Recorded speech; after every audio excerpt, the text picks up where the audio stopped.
Yo, what's going on, snipers, and welcome to our finale recap of our Carolina Hurricanes franchise mode. So over the last little while, I have simmed out the remaining years in our Carolina series, and just to find out player stats, like what they retired with and whatnot, and to see if we won more cups in hardware. Ahead of time, I want to warn you that this video might be very long, because in the past, when I did it in Minnesota and in Vancouver, they were both videos around an hour long or over an hour long.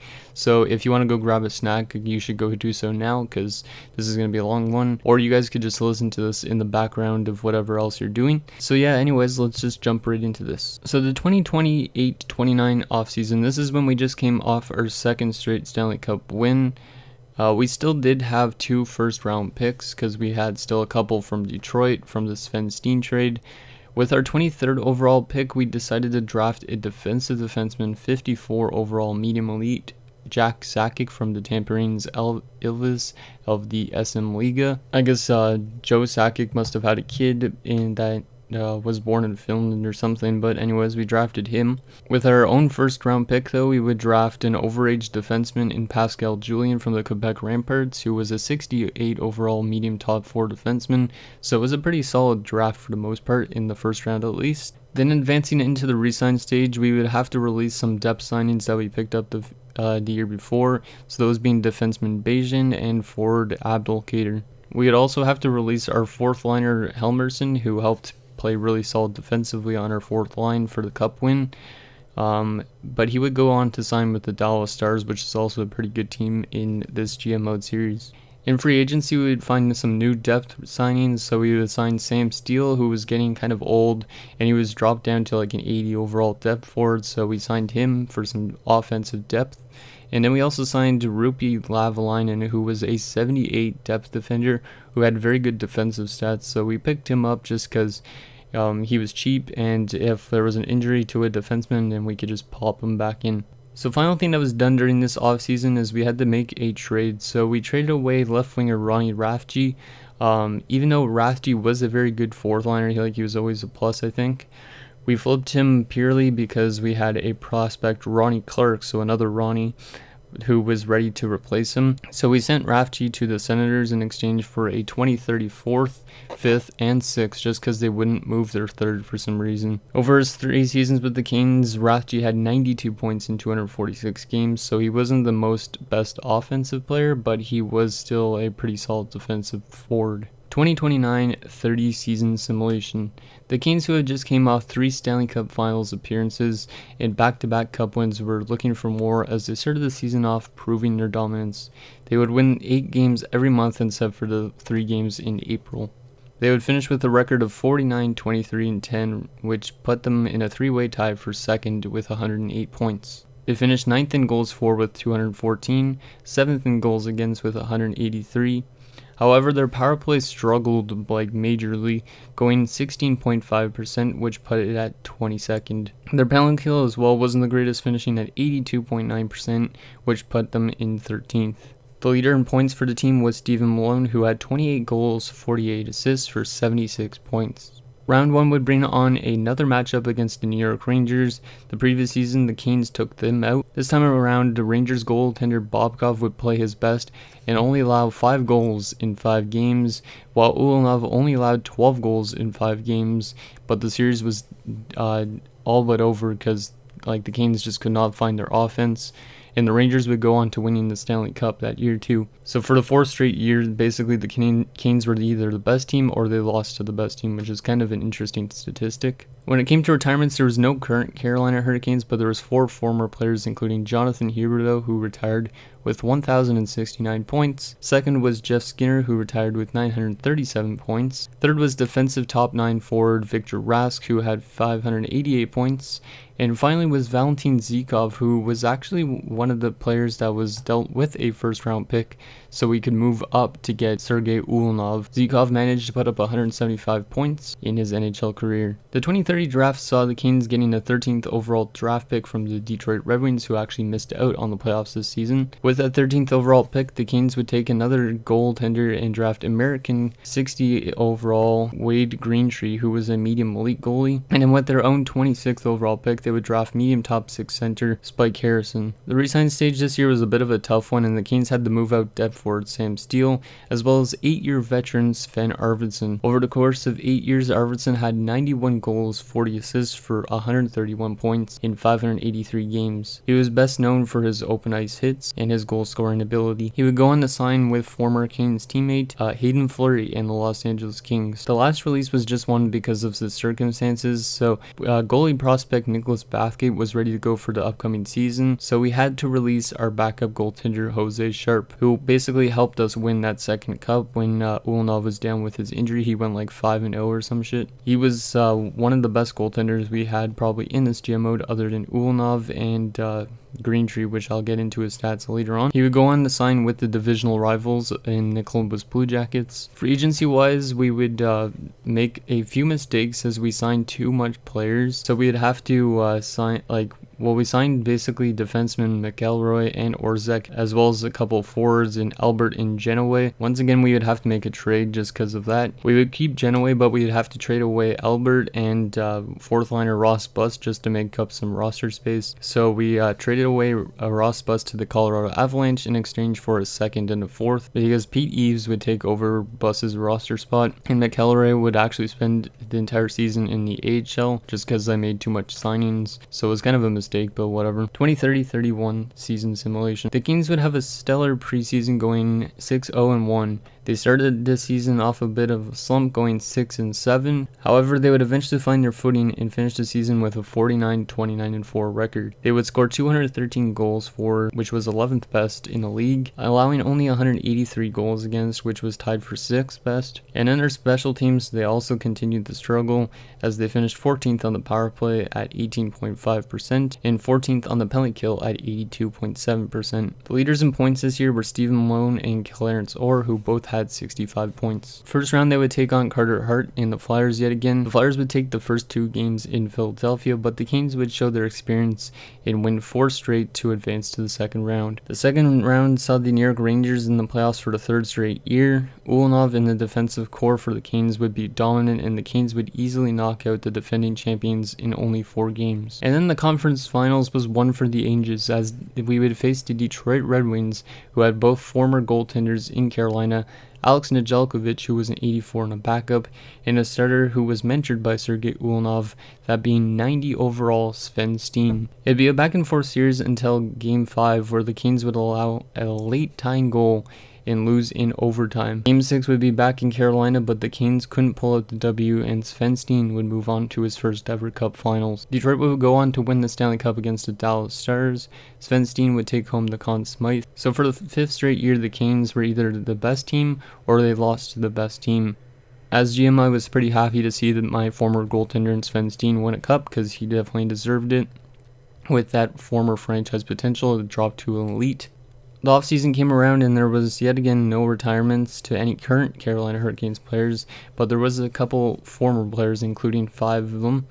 First was Brett Pesce, who had only 158 points in a cup as a New York Ranger. Second was Warren Foegele, who had 12 points. Next was Roland McCowan, who had only 6 points.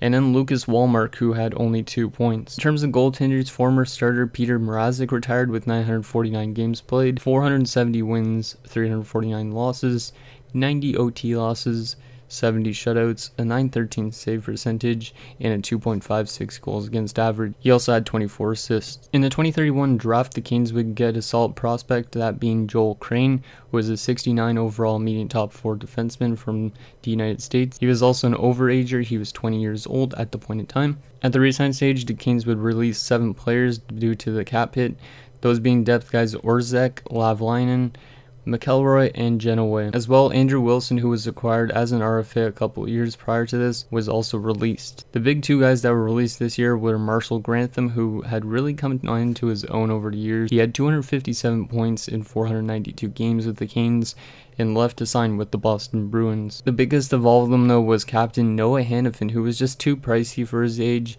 and he would go on to sign a 3-year contract with the Minnesota Wild. Over the 14 seasons he played in this universe, not including his real season, he had 119 goals, 565 assists, and 684 points in 1,138 games. The Canes would sign 82 overall right winger Derek Roach, as well as 20-year-old lowly forward Damien Akers, who was a 78 and a budding offensive talent. Since Akers would be on the 4th line, they decided they had to make a trade at the start of the year. They would send Cedric Playfair, who was a left winger on the 4th line, to the Columbus Blue Jackets for a 4th, a 5th, and a 6th. They wouldn't also budge on their 3rd, just like the Rafji trade a couple years back. Final thing they did to start the season was sign Sergei Ulyanov to a huge 5-year extension worth $11.5 million a season. That would take him to the age of 36. 2031-32 season simulation. Before the season started, the Canes had to promote a new captain since they released Noah Hanifin. So they decided to promote Stephen Malone, who had been leading a team in points over the last 5 years or so. The Canes struggled throughout the first half of the season, but the second half they picked up their play, finishing with a record of 45, 27, and 10, which tied them for 6th in the league. Goals for, they had 203, which was best for 13th. Goals against, they had 190, which put them at 9th. As for special teams this year, they picked up a bit on the previous season. So they finished 11th on the power play with an 83.1%. And then their penalty kill was just really horrible, as it finished 29th with a 13.7%. So yeah, the penalty kill just needed to pick itself up, because that was the main concern for the Carolina Hurricanes that year.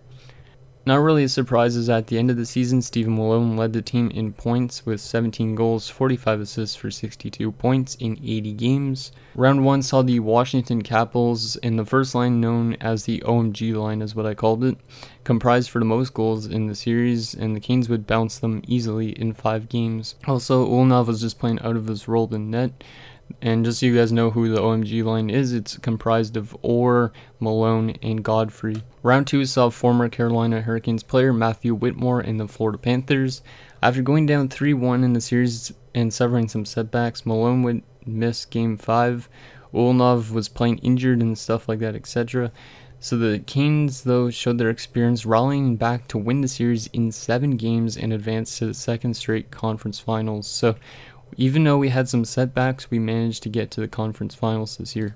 The conference finals saw another team that we never really played in the postseason before, that being Jack Eichel and the veteran squad of the Buffalo Sabres. The Canes would drop the first 2 of the first 3 games, falling down 2-1. However, once again they showed their resilience, and they would win 3 straight to bounce the Sabres in 6 games and advance to their 7th Cup Finals of this GM mode. The Stanley Cup Finals would see either the Dallas Stars again or the Arizona Coyotes. Fortunately for the Canes, the Arizona Coyotes would sweep the Dallas Stars to advance to their first Cup Finals of this GM mode. Arizona had a mix of youth and veterans, including 34-year-old former Carolina Hurricane Sebastian Aho. Aho, who won the Cup in 2019-20 with the Canes, was looking for his 2nd. Unfortunate for the Coyotes, they would get obliterated in 5 games, and the Canes would win their 3rd Cup in 5 years, as well as their 4th in 7 attempts. Once again, Sergei Ulyanov took home the Conn Smythe, which was his 3rd in those 3 Cup wins. As for the forwards, the Canes were led by their OMG line, which put up a comprised 52 points in 23 games to capture the Stanley Cup. Retirements rolled out again, but no current Carolina Hurricanes players retired. However, there was 6 former players who retired, including Teuvo Teravainen, who had 916 points in 1,422 games, most recently playing with the Los Angeles Kings. Second was Elias Lindholm, who had 651 points in 1,239 games. Third was Jacob Slavin, who had just been playing with Vegas. He had 441 points in 1,372 games. Next was Oliver Bjorkstrand, who had 439 points in 920 games. And the final 2 were Kasperi Kapanen, who had 188 points in 666 games. And Alexi Sarella, who actually made it somehow to the NHL. He had 32 points in 118 games. At the draft, the Canes would have some huge success as they would draft medium elite two-way defender Jesse Foster as a 52 overall at number 31. The second round was even better as they would draft medium elite right wing sniper Sven Dansk at an 80 overall, which was one of the biggest steals in this GM mode. Finally, with the Canes' 7th round pick, they would draft two-way center Steve Mikulski, who was a low elite 78 overall. So this was a big draft, even though they just came off a cup win. They picked up some really good young prospects. So to make room for Dansk and Mikulski, who had to kind of jump into the lineup, we would release 3 players including Ronin, Roach, who were both just free agent acquisitions, so it was fine. We also had to release though Lucas Corrado after 6 seasons to free up roster space. At the start of the season, the Kings would also have to trade away some players including Lance Clough, who they sent to the Detroit Red Wings for just a depth defenseman in Rudy Ribeiro, and a 3rd and a 4th for the upcoming draft. 2032-33 season simulation. The season sim was a pretty successful one as the Kings would finish with a 47-26-9 record, which placed them in 5th in the league. They scored 213 goals, which was a bit bad at 16th. However, they were playing really good defensively as they only allowed 180 goals, which put them in 3rd in the league. The special teams were solid this year as the power play clicked at 20.4% for 10th best. The penalty kill was a whopping 84%, which placed 3rd, so it was a major upgrade from the year prior to this. The leaders in points for the Kings was their top line, which was Orr, who had 65 points, Malone, who had 39 goals for 63 points, and Godfrey, who had 62 points. In the playoffs though, the Kings would play the Islanders in the first round and would struggle to find offense from their top line and would lose the series in 6 games. Taylor Correa did all he could to try and get the team to the second round as he put up 6 goals, 1 assist for 7 points in 6 games. The Cup Finals would be between the Colorado Avalanche and the Boston Bruins. Oddly enough, Colorado had former player Ross Buss and Boston had Lucas Corrado. Ross Buss would win his first cup in his career with the Avalanche. This year saw no current players retire, but there were 2 former players including Adrian Kempe, who was a big part of the first cup win back in 2019-20. He retired with 176 goals, 306 assists for 482 points in 1,212 games. 205 of his 482 points came with the Carolina Hurricanes. The second was former depth guy Rupi Levainen, who was actually just released the prior year, I think. He only had 5 points in 147 games, and he retired as a member of the San Jose Sharks. At the draft, the Kings were offered the 13th overall pick by Detroit for Clarence Orr straight up. The Kings would accept this offer because the amount of prospect growth in the system and they needed more roster spots. Clarence Orr would leave the team with 322 points in 490 games. As for the draft itself, the Kings would draft medium top 6 forward, 61 overall, Brent Chapman, who actually never grew to being a NHL forward, which is pretty sad to see, so that deal was a bummer of one for sure. Resign stage, the Kings would release defenseman Henriksen to free up some more defensive slots for prospects. The Kings would make a trade also sending Ronnie Clark and backup goaltender Nicholas Bathgate and a 2nd and a 3rd for 84 overall defenseman Preston Raycroft, who was only 22. Once again, this wasn't really a big move because Raycroft only spent a couple years as a member of the Carolina Hurricanes before he would leave for Montreal. At free agency though, the Canes would sign undrafted low elite 20-year-old 79 overall defenseman Noah McBride. At the start of the season, they realized they had one too many demons, so they'd also have to make another trade, sending Brian Ward to the Pittsburgh Penguins after only 9 seasons with the team. He had 121 points in 729 games with the Canes, but was moved out to the Penguins alongside of a 5th round pick for a 1st and an AHL player just to make the deal work. Youngster Joel Crane would take Brian Ward's roster spot. In terms of other news, goaltender Sergei Ulyanov would drop to an exact starter in an 89 overall. 2033-34 season simulation. The Kings would struggle due to lack of offense, and their young goaltender prospect, Wade Greentree, wasn't off to the strongest of starts. The Kings would miss the playoffs, finishing with a record of 40, 38, and 4. Sven Dansk led the way in points with 47 points in 82 games, so you can kind of see why our offense struggled a bit is because nobody even put up 50 points that year. Sergei Ulyanov still performed great as he went 33, 25, and 2 with 7 shutouts, a 929 save percentage, and a 2.11 goals against average. As said previously, our youngster backup Wade Greentree struggled as he went 7-13 and 2 with 1 shutout, a 905 save percentage, and a 3.02 goals against average. Carolina would rank 20th amongst 31 teams with 84 points. As for goals for, we ranked 29th in the NHL with 176 goals for. As for defensively, we ranked 16th with 200 goals against. And special team wise, on the power play, we only clicked at 15.3% for 25th in the league, and our penalty kill was a solid 83.2% for 11th best. The Stanley Cup Finals would see the San Jose Sharks defeat the Washington Capitals in a 4-game sweep. When the retirements rolled out, there was none for any current Carolina Hurricanes player, but there was 5 former players that did decide to hang them up this year. First was Sebastian Aho, who retired as a member of the Arizona Coyotes. He retired with 281 goals, 567 assists for 848 points in 1,391 games. Second was longtime captain Noah Hanifin, who would retire in Minnesota. He had 141 goals, 679 assists for 820 points in 1,532 games. Third was Jake Bean, who decided to retire with the St. Louis Blues. He potted home 116 goals, but also had 86 assists for 202 points in 1,099 games. Next was former depth forward Ido Luostarinen, who had 28 points in 122 career games. And finally was former backup goaltender and starting goaltender Alex Nedeljkovic, who had 181 wins, 111 losses, 39 OT losses, 32 shutouts,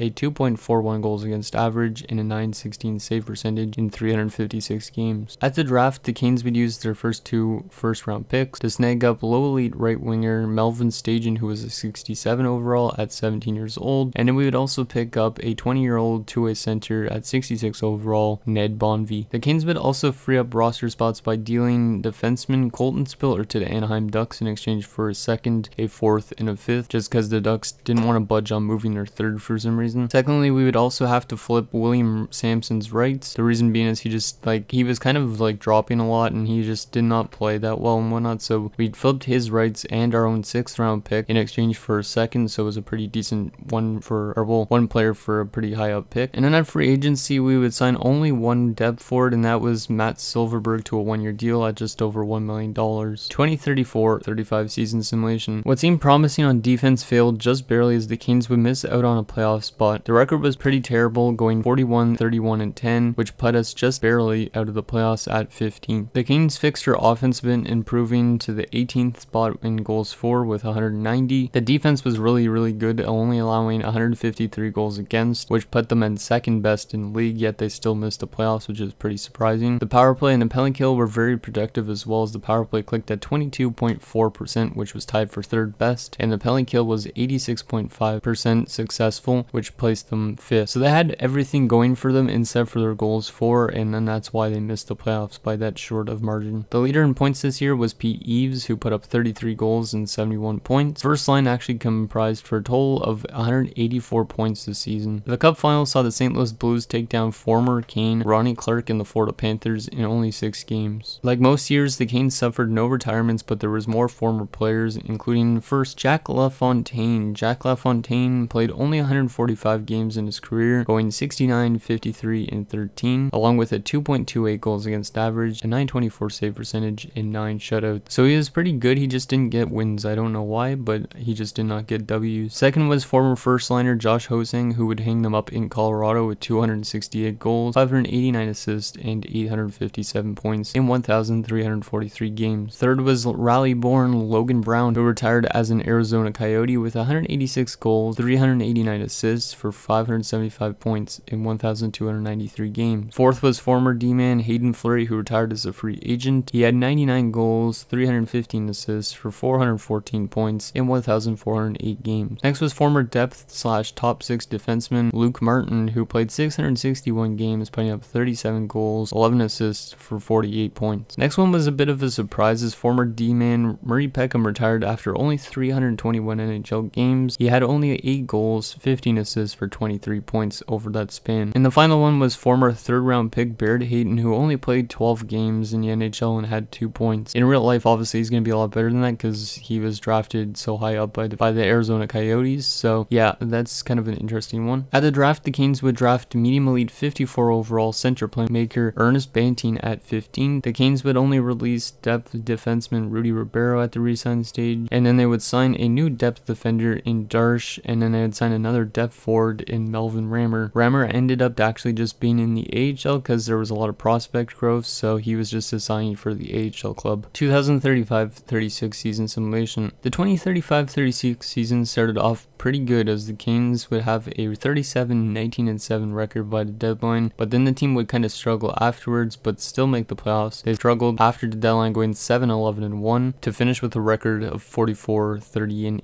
The team leader in points was Sven Dansk, who had 22 goals and 37 helpers for 59 points. It was a surprise that the Canes made the playoffs in the first place because they ranked 21st in goals for with only 189. They also ranked 13th in goals against, so that kind of helped them get into the playoffs. They only scored 3 more goals than they allowed. Special teams were back to being really bad, as the power play was 14.2% successful, ranking at 29th in the NHL, and the penalty kill had also struggled, was 80.2% successful, finishing at 24th. Despite their regular season woes, the Canes would take out the New York Islanders in 5 games to advance to the second round of the playoffs. There they would meet the other New York team, that being the New York Rangers. Carolina was down 3-2 in the series, but they would win the next 2 games to advance to the conference finals, where they would play the Florida Panthers. The Canes would take a commanding 3-0 series lead, and it looked all but over, but guess the guys spent maybe a little bit too much time at the beach because they would drop the next 4 in a row and lose in the conference finals to the eventual cup champions. So yeah, we basically got reverse swept in the conference finals. It was a pretty heartbreaking loss. After that huge upset, we would have no retirements, but there was 4 more former players that did decide to hang them up, including Casey Milsat, who decided to retire with the Boston Bruins. He had 313 goals, 302 assists for 615 points in 960 games. Second was another underrated former player, that being Martin Nicasse, who was a very good defensive player on our bottom 6 for the most part. He was never a minus player, I think, in Carolina, and he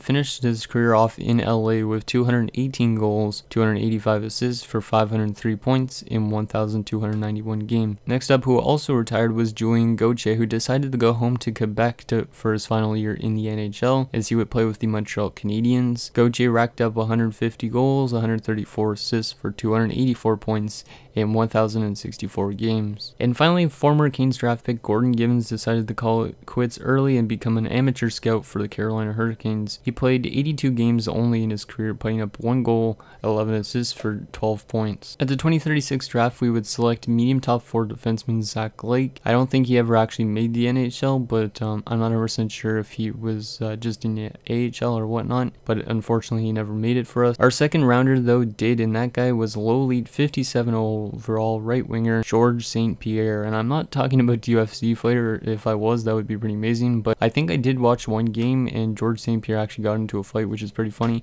So yeah, kind of interesting. At the re-sign stage, we would release 4th liners, Rammer, Darsh, and Silverberg, as well as we would release some defensemen and Preston Raycroft, who would sign with the Montreal Canadiens, just because we needed to give some more ice time to the guys that were listed as top 4s. And we also released Pascal Julien. He would go on to sign, I think, as a member of the Winnipeg Jets or the St. Louis Blues, one of the two. We would also have to release longtime player Taylor Carrier, who would go on to sign with the Vancouver Canucks, which is also kind of interesting because Paul Carrier is from Vancouver, I believe. So yeah, he went to go sign with, like, we could say his dad's maybe favorite team growing up. In free agency, we would sign 2 defensemen listed as top 6 defensemen, and those being Beaufait and Charpentier, both 2 French guys, I guess you could say. They looked promising based on their defensive stats, but those were 2 big mistakes coming up into the upcoming season. We would also sign Jarvis as a depth defenseman and Kazanov as a depth forward. 2036-37 season simulation. At the beginning of the season, Sergei Ulnov decided to drop to an exact fringe starter, but he was still an 88 overall. Also, longtime forwards Stephen Malone, Rod Fritz, and Marcel Poirier all dropped to an exact top 9. Prospect Melvin Stajan makes the NHL at age 20. On January 20th, 2037, Sergei Ulnov will record his 500th NHL win with a 3-0 shutout over the Ottawa Senators. Despite that, the Canes would have a bad record at the deadline, going 25, 29, and 8. Free agent signing Beaufait was injured 3 times over the course of the season, and he would drop to a 76 overall from an 81. More bad news on that deadline day is Ulnov would strain his hamstring and would be out till March the 27th. Also, the team status didn't change to rebuilder, and the Canes would finish off the season 35, 39, and 8, which which placed them 24th in the entire league. Sven's Dansk led the way in points with 59 points in 82 games, and the Canes' offense continued to struggle as they would finish 23rd in the league with 189 goals for. Defense was a little bit better than goals for, but it was still not that good as they would finish 20th in goals against with 213 goals against. Special teams also continued to struggle as the power play was only 16.9% successful, while the penalty kill was only 78.6% successful, which ranked 25th in the league. After losing in the conference finals the previous year, the Canes were really disappointed in how they played in the 2036-37 season. The Anaheim Ducks would go on to win the Stanley Cup this year, defeating the defending Cup champion Florida Panthers. Retirements rolled out, and yet again there was none for the current Carolina Hurricanes, but there was 3 former players, including former D-man Marcus Henriksen, who had 31 goals, 29 assists for 60 points in 834 games. Second was former pick being Johan Ersberg, who had 11 goals, 50 assists for 61 points in 233 games. And finally was former fourth liner Helmerson, who had 61 goals, 121 assists for 182 points in 661 games. At the draft, we would get Sean Yashin at 9th overall, who is a right-wing medium top 6 forward at 64 overall. I don't think he even made the NHL at any point, and I don't know if he was even in the AHL, but he never got a chance to prove himself. However, at number 39, we would draft Austin Strudwick, who was a defenseman. He would actually make the club in a couple of years after this, I think, like maybe for the last season or last 2 seasons. At the re-sign stage, we would release the people that we signed in the previous year, which was Beaufait, Charpentier, Kazanov, and Jarvis. We also had to release Damien Akers due to him losing morale for losing games. Just because we've been really bad over the last few seasons, he decides he wanted to leave the team, or just this season in general. He would sign with the Minnesota Wild. As well, we had to release Spike Harrison, who would go on to sign with the Arizona Coyotes. At free agency, the Canes would make 5 signings to kind of help push back into the playoffs. We would sign 83 overall center Bear Helm, 80 overall left winger Sven Axelsson, 81 overall top 6 defenseman Stone, and 80 overall lowly 19-year-old undrafted defenseman Ron Johnson. As well, the big signing that year was 90 overall left winger Colin Weinrich, who was a former top 3 pick, I think, of the Nashville Predators back in like the earlier 2020s. 2037-38 season simulation. At the beginning of the season, Ethan Godfrey at age 33 decided to drop to a 79 overall, and he's not actually good overall wise to play in the NHL, so he is sent down to Charlotte of the AHL, where he would play the entire season. As well, starting goaltender Sergei Ulnarov drops to an exact backup at age 37 and 86 overall. And then finally the 3 forwards Malone, Poya, and Fritz all dropped to exact bottom 6 forward at age 36. By the deadline, the Canes would be 15 points back of the second wildcard spot with a 29-30-4 record. Greenstreet would also go down with an injury at the deadline. The Canes would continue to struggle the rest of the year and finish 25th with a record of 37-41-4. The leader in points was 90 overall free agent signing Colin Weinrich, who had 59 points in 82 games. The Canes would score 187 goals, which was good for 25th, allowed 209 goals, which was good for 21st, and then their power play and penalty kill finished both at 29th in the league at 14.8% and 76.3%. The Edmonton Oilers would take home their first cup of the entire GM, which is kind of surprising because that means Connor McDavid never won a single Stanley Cup in this GM mode, but then again, either did Austin Matthews. I could say that because Toronto never won a cup in this GM mode. The retirements came out, and only one current Carolina Hurricanes player retired at the end of this year, and that was Marcel Poirier, who spent his entire career in Raleigh. He played 1,140 games, posting 147 goals, 355 assists for 502 points. He was best known for his physical play as well as assist totals. He was also a pretty solid player in his own end. The only former player to retire this year was Brian Ward, who retired with 43 goals, 163 assists for 206 points in 1,055 games. At the draft, the Canes would select 9th overall again and grab medium top 6 forward, 61 overall Scott Baldwin from the Prince Albert Raiders. And I don't think this guy also ever made the NHL team unless he was just getting ready to make the NHL team, like as we were finishing up this series. At the re-sign stage, the Canes would release defenseman Stone as well as fourth liner Axelsson. We'd have to also release Rodney Lowe, whom we drafted. He would sign with the Dallas Stars. And the big release this year was Jack Sakic, who really never became that elite defenseman that we thought he was going to be. He was suffering a lot of morale issues because of ice time and because of recent individual performance. So we'd release him and he would sign with the Philadelphia Flyers. At free agency, we didn't make a lot of moves as we would sign top 6 defenseman Kavanagh and depth defender Kwong. 2038-39 season simulation. At the beginning of the season, 4 players continued to drop. Sergei Ulnarov drops to a 76 overall in the is listed as an other goaltender, but he is still going to be playing as backup for this upcoming season. Godfrey drops to a 73 and still plays in Charlotte of the AHL. Stephen Malone drops to an 81 and is listed as a 4th line forward. And finally, Rod Fritz drops to a 77 and is listed as an other forward. Youngster Ernest Banting makes the NHL team at age 21, and he was an 82 overall, so he's a pretty solid player to come into the lineup. During this season, Wade Greentree suffers an injury, so Ulnov is forced to start a few games at a 76 overall. The final game of the season, I watched all of it, and despite us losing 3-2,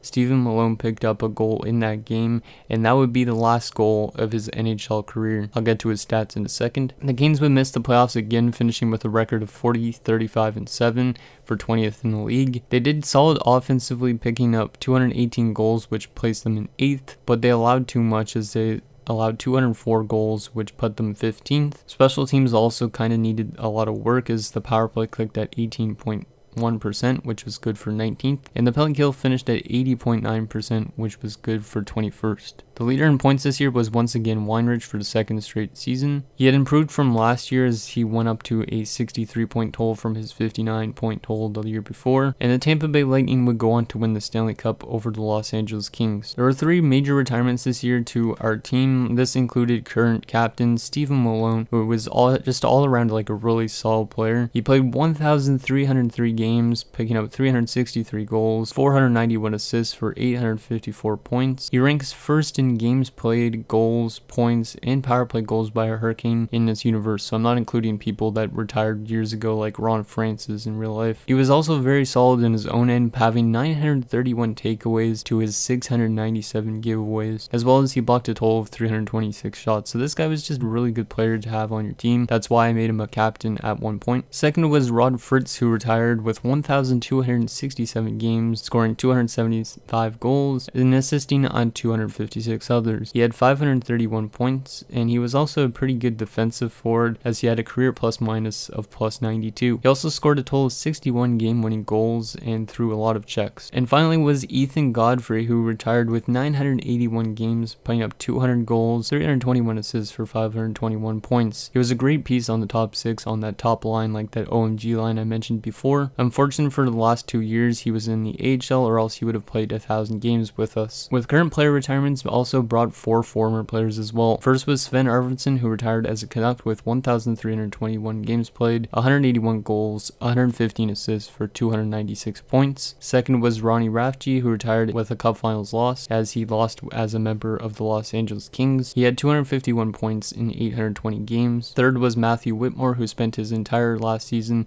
as a free agent. He had 190 points in 847 games. And last one was a bit of a surprise as 31-year-old William Sampson retired as a member of the Arizona Coyotes. He had 577 games only in the NHL and only picked up 44 points. At the draft, the Kings would draft medium top 4 defenseman Charlie Riopel, who was a 65 overall offensive defenseman. The re-sign stage, the Kings would release their previous year's signings like they usually do, releasing Kwong and Kavanagh. As well, they had to part with defenseman Noah McBride, who did not want to return to the Canes after a disappointing couple of seasons. The Canes would sign 2 4th-liners in free agency, those being Haydar and Ovalstad, as well as top 6 defenseman Gogolev, and 2 depth forwards Little and Winther. 2039-40 season simulation. Defenseman Jesse Foster becomes captain due to the retirement of Stephen Malone. Sergei Ulyanov continues to drop as he drops to a 74 overall at age 39, and he's listed as an exact AHL starter. He would still play as the backup though behind Greentree because we didn't want to play him in the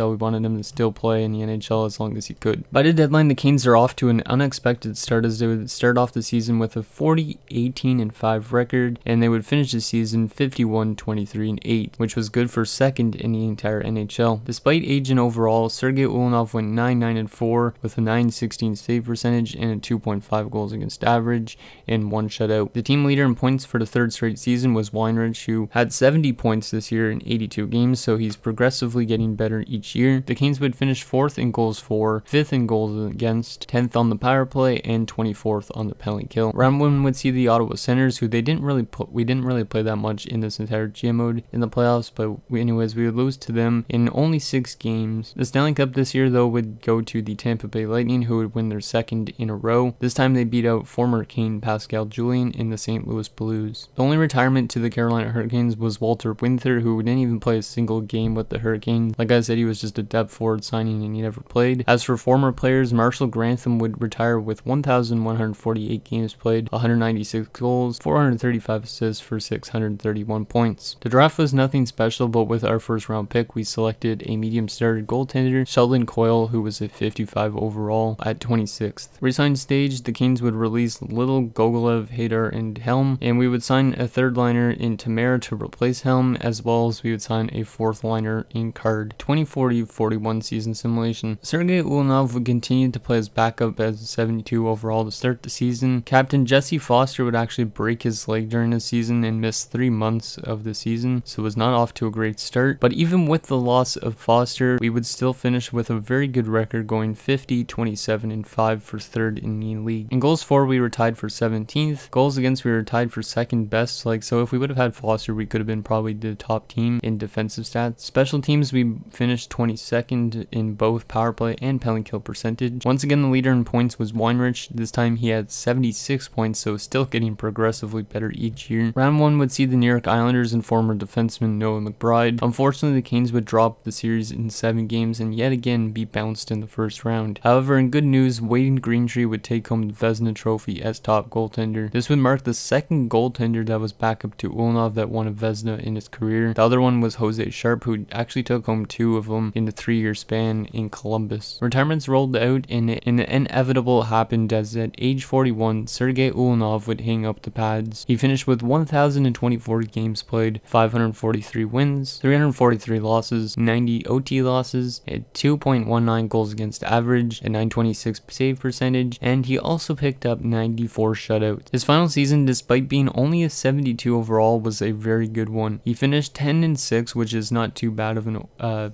win-loss ratio, but he had a 928 save percentage at 2.16 goals against average and 2 shutouts. I'll get more into his career awards and stuff after the recap of all these seasons. It's just like there's a lot of stuff to go through, so I'll get to that in a bit. Stay tuned for those. As for former players, Clarence Orr hanged them up with the Avs. He had 496 points in 917 games. 2nd was Lucas Corrado, who retired as a free agent. He had 415 points in 1,050 games. 3rd was longtime AHL player Stanislav Fedorov, who only played 5 NHL games, but he had 2 goals. He spent like over 10 years in Charlotte of the AHL, so he was a big piece to the AHL affiliate. And finally was former backup to Ulyanov, Sven Steen, who decided to hang them up at age 39 with the Detroit Red Wings. He finished with a record of 391 wins, 247 losses, and 70 OT losses in 728 games. He also had 66 shutouts, a 919 save percentage, and a 2.33 goals against average. One thing Sven Steen did that Ulyanov couldn't do, though, was actually score a goal. Steen had 1 goal and 17 assists for 18 points in his career, while Ulyanov had like 16 assists. At the draft, the Canes picked up medium top 4 20-year-old defenseman Marshall McChesney, who was a 70 overall 2-way defender. The re-sign stage saw the Canes let go of only Card,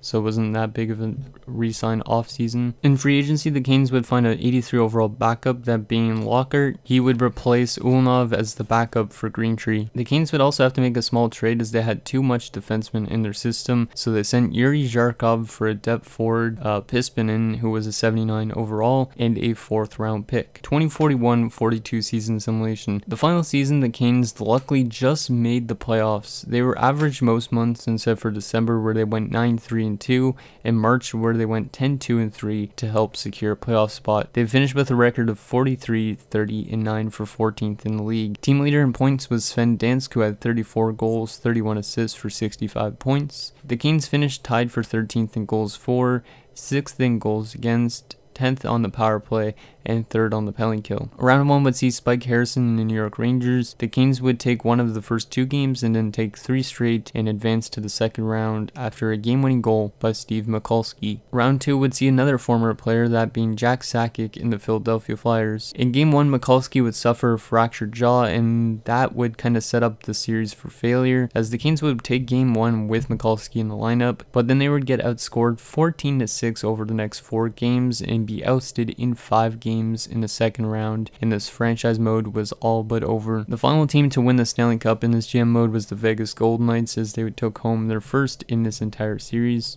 Okay, so now that you guys seen like what happened during the seasons, let's do a little bit of a rundown who won cups and such, like the best teams in this GM mode and whatnot. So the best teams in this entire franchise mode was first us, because we went 4 for 7 in cup finals. We had the most appearances in the finals and we had the most Stanley Cups, but the best like success rate really was the Tampa Bay Lightning and the Dallas Stars. Both those teams went 3 for 4 in the cup finals. We actually lost to Dallas at one point in time. I think it was back in like 2020-21. And then the next best team after that was the Calgary Flames. They were 2 for 2 in cup final. And then every other team other than Columbus, Montreal, Nashville, New Jersey, Ottawa, Toronto, and Vancouver had 1 cup at least, or 1 finals appearance. In terms of our breakdown on what we did each 20 of the 25 years, we missed the playoffs a total of 7 times. We lost in the first round a total of 6 times. We lost in the second round twice. We were lost in the conference finals 3 times. We lost in the finals 3 times, and we won the cup 4 times. So technically we could have made the playoff, like the finals, 10 times of the 25 years. So pretty successful nonetheless. The team we played the most in the playoffs was the Philadelphia Flyers, mostly led by Carter Hart, which I didn't actually mention his career stats. He retired with 1,077 games, 568 wins, 399 losses, 80 OT losses, 99 shutouts, a 922 save percentage, and a 2.33 goals against average. So yeah, he was really good as well. I'm not exactly sure how he compares to Ulnov really, because he had a lot more losses, it looks like, in around the same amount of games. But yeah, Ulnov I still say is number 1 easily. Okay, so now that you guys have seen like all that sort of stuff, let's get into the final player stats for their entire careers. We're gonna start off with a couple of the lesser known guys and work our way to the top guys. Like I said, I've already listed a couple of these guys that were like top players in this before,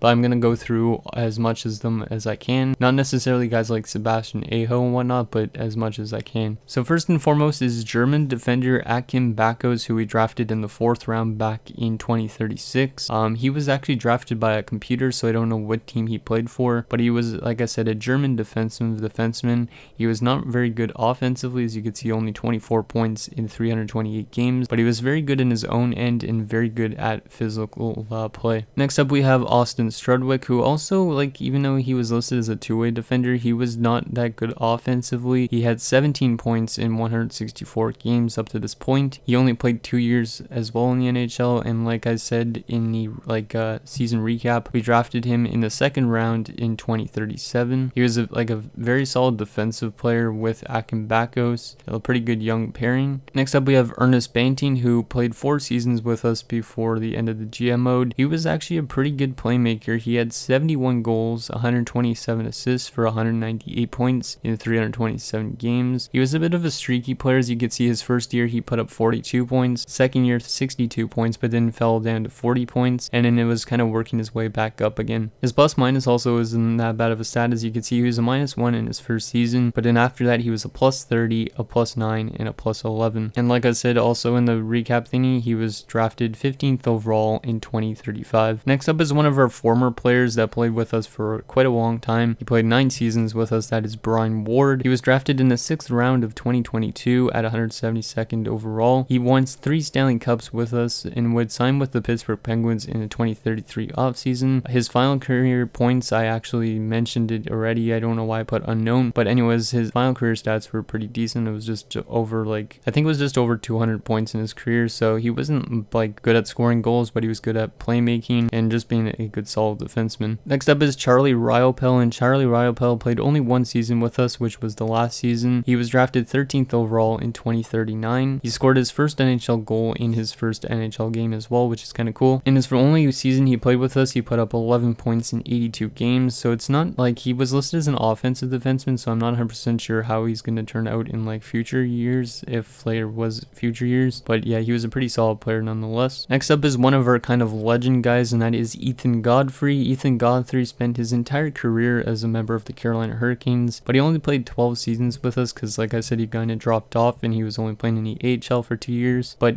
yeah, I mentioned already all his career stats. He didn't take a lot of penalties really, like only averaged around 20-30 penalty minutes a season, maybe less than that even. And yeah, he wasn't the best defensively. He was only plus 20. He was actually also, like, it's kind of funny because Ethan Godfrey was an accidental pick. So I was going back and looking at the old videos, and so we picked Ronnie Rafji in the draft, and I didn't realize I had back-to-back picks. Well, the computer selected Ethan Godfrey, and little did I know that Ethan Godfrey was going to be a really good player like this. So thank you, computer, for choosing a pretty solid player. He was an alternate captain for us when we won, I think, 2 or 3 of the Stanley Cups. I don't even remember. Next up is Jack Sakic, who I said also signed with the Philadelphia Flyers, and he was with them in the last season. He played 7 seasons with us, picking up 21 goals and assists for 31 points in 571 games. He was a career plus 33 and had 473 penalty minutes. So he's a very physical player, and kind of an interesting stat is I watched his first NHL game, and this is where that screenshot is from. He scored his first NHL goal against his father Joe Sakic's team, so that's kind of cool.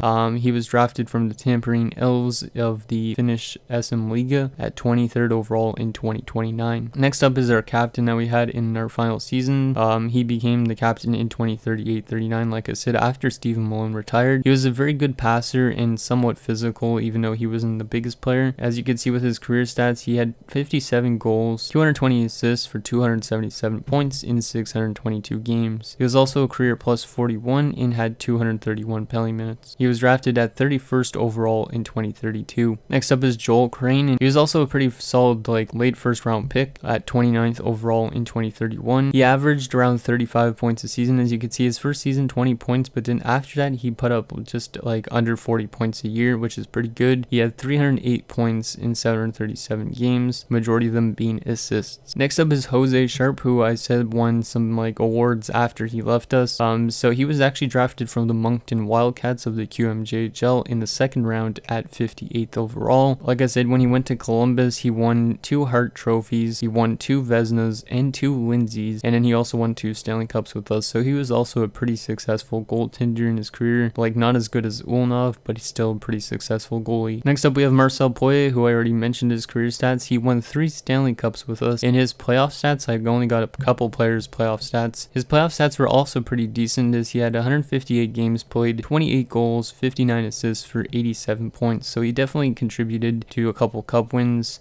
He had majority assists in his like regular season, and then he also put up quite a few penalty minutes and whatnot. He was a 4th round pick at 100th overall in 2019 from the Shawinigan Cataracts. Next up is our first captain in the series, really, and that is Noah Hannafin, who had 3 Stanley Cup wins, and he won 1 Norris as well as with us. He finished off his career as a member of the Minnesota Wild, which is kind of funny because that's who we did before this GM mode. And yeah, he had 684 points with us in 1,138 games. Those aren't including his real seasons like 2015-16 and 2016-17, but they're all the seasons that we would have done. He was also a career plus 176, so he definitely was a very good defenseman in that sense too. And then he also took a lot of penalty minutes just because he was very physical, picking up 797 penalty minutes over that span. His stats in Minnesota were 394 games played, 22 goals, 114 assists for 136 points. Next up is Pete Eves, who also was with us for quite a long time, 13 seasons to be exact. He played 1,063 games, scoring 275 goals, 372 assists for 647 points. He was also very good in his own end as well, because he was a plus 120. He had 267 penalty minutes as well, so he was kind of physical, but not very that much considering how much games he played. He won 1 Stanley Cup with us, which was in his, like, I think first season in the NHL or second season in the NHL. He was also a former 2nd round pick of ours at 62nd overall in 2028. Next up is Rod Fritz, who I already mentioned his career stats as well. We drafted him from the Seattle Thunderbirds of the WHL at 19th overall in 2019. 2019. He had 275 goals, 256 assists for 531 points. He was also a pretty decent defensive player. As you can see, he was a plus 92 and didn't take a lot of penalty minutes even though he had a pretty big size. He was also a 3-time Stanley Cup champion just like Poirier was, and in the playoffs he played 168 games, picking up 40 goals, 41 assists for 81 points. Next up is Ron Johnson, who I said was an undrafted free agent signing. He was an 80 overall, I think, at the point in time. But anyways, he played 5 seasons with us, playing 368 games with 31 goals, 15 assists for 46 points. Not very offensively minded. He was solid, but he wasn't the best defensively either. And then his penalty minutes weren't that high either, so he was just kind of a solid defenseman nonetheless. He did win the Bill Masterton Memorial Award in 2038-39, so that was kind of cool. I think he was the only Hurricane in my GMO to ever do that. And then now I'm gonna do this guy's stats, even though like I kind of want to save it for the last. But Sergei Ulyanov, the best goaltender I've ever drafted in a GMO. He played 1,024 games, which was third most any goaltender in NHL history played. He had 551 wins, which ties him for second in all-time wins. He had 343 losses, which places him 7th all-time. He had 90 OT losses. He had 94 shutouts, which were tied for third, just behind Brodeur and Patrick Waugh, I think. He had a 928 save percentage, was the best in NHL history. A 2.13 goals against average, which was 7th best in NHL history. He played 170 playoff games, which is 3rd best in NHL history. Had 103 playoff wins, which was 3rd best in NHL history. He had 31 playoff shutouts, which was 1st in NHL history. He had a 2.16 goals against average in the playoffs, which was 25th best in the NHL history. And he had a 940 save percentage in the playoffs, which was 1st best in NHL history. So this guy was an absolute animal. And we haven't even got to his awards yet. He won 3 Stanley Cups. He won 3 Vezinas, 3 Conn Smythe trophies, 2 William M. Jennings, 1 Ted Lindsay, and 1 Hart Memorial Trophy. This guy was an animal for a 25th overall pick, and we wouldn't have got him if we did not move up in the draft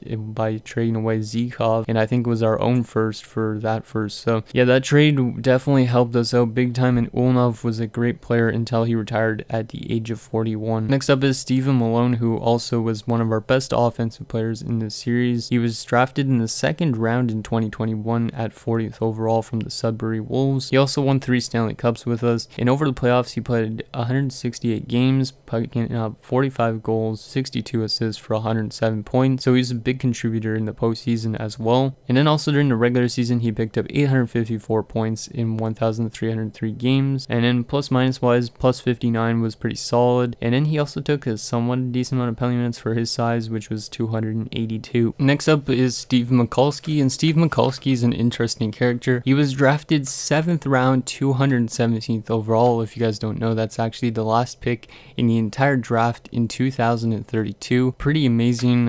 Yeah, basically he was a low elite 78 overall. He ended up growing to like an 86, so he was a very solid player nonetheless.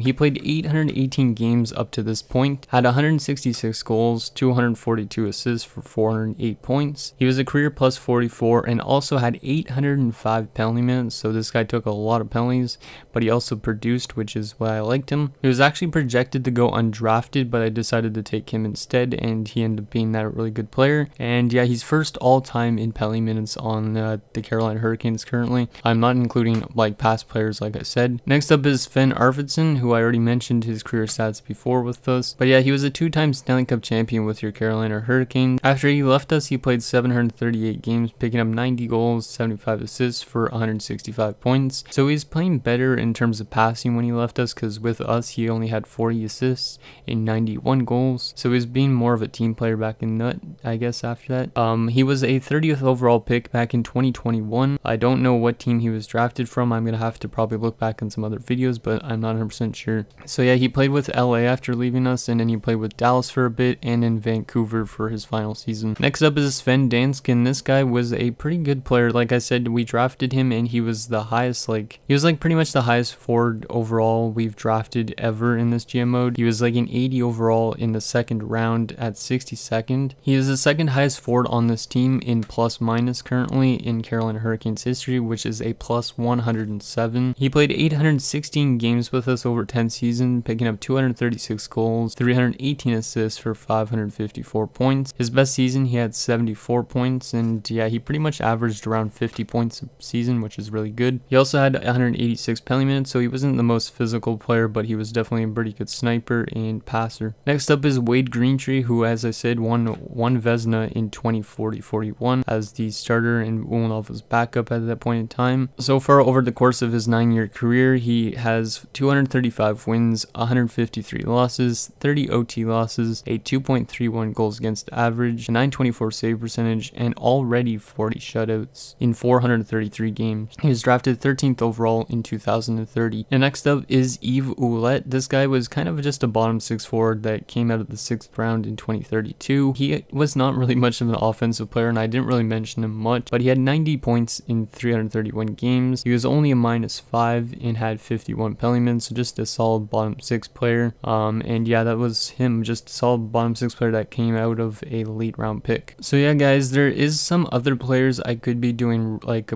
career recaps on, but like I just don't want to get this video super long because there's so much players that I could go through.